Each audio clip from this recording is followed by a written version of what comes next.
So if you want to build a network, you have to network, right? Some people go, it doesn't work. Well, what do you mean? Well, I showed up once, I didn't know anybody, didn't get any clients, it doesn't work. Really?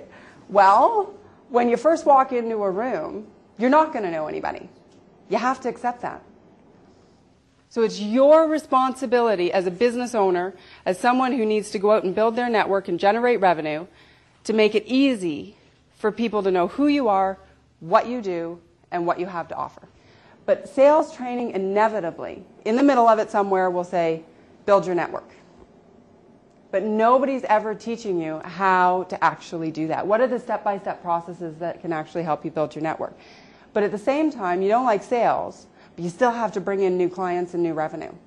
So how do we do that? 12 months later, one person, business is booming, can't believe it, life is great. Case study number 2, networking doesn't work. Well, yes, it does work because I'm living proof that it does. And I've watched other people do it, and it does work. So what's the difference between the two? And if you're doing that at business functions, you're probably scaring people away because, quite frankly, the last thing they're there to do is to talk about their accounting issues. Can you imagine the trust that people are putting into you to choose you to look after their financial needs? That's a huge responsibility.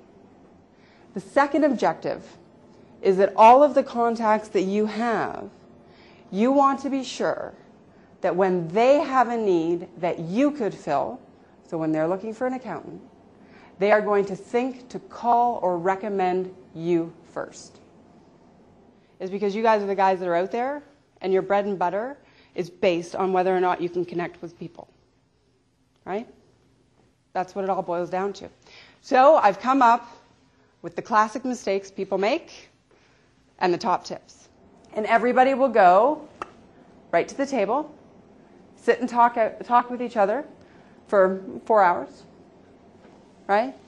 And leave that room. 10 people from one company can leave a room and be absolutely no further ahead for ever having walked in it.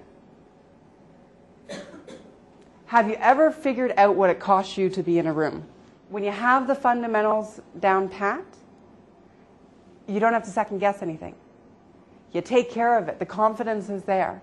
And you'll notice now that you know these things, you'll watch other people and you'll see that when you have the fundamentals down, you kind of look like you do have it together. And I will ask people, do you have a business card? And they're like, is she asking me for a business card?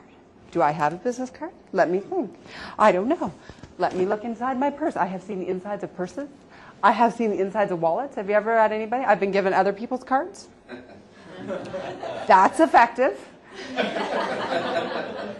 But if you know you're going to be asked for them, figure it out.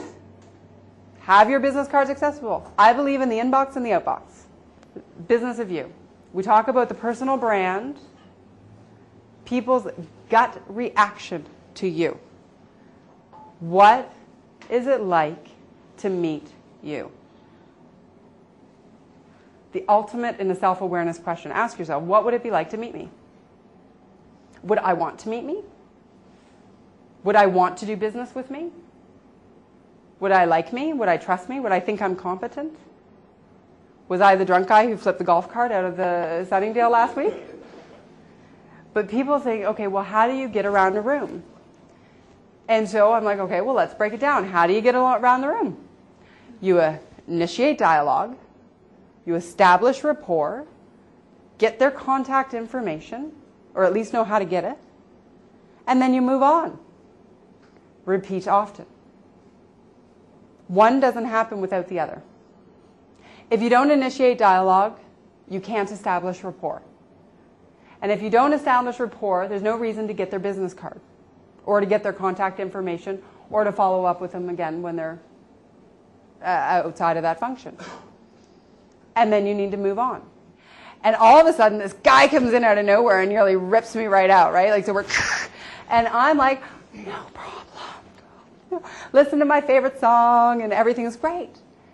So not long after, I'm introduced to a fellow and he says to me, he said, do you drive a? And he said, my car.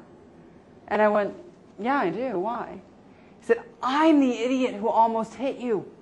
in the parking lot. He said, I didn't even see you. I'm so sorry. I'm the guy in the Saab. And I'm like, all right, no problem. He goes, but you know what? You were so nice about it. He said, I really noticed that. And this is just at a function that I met him. Can you imagine if I would have done what a lot of us have done? Right? Because, road rage. Have you ever done that? Honked at somebody, you idiot! And then you go, oh, it's my friend, hi! But it's those little things that when you meet people, people notice. And it all adds up to your own personal credibility and your ability to connect with other people.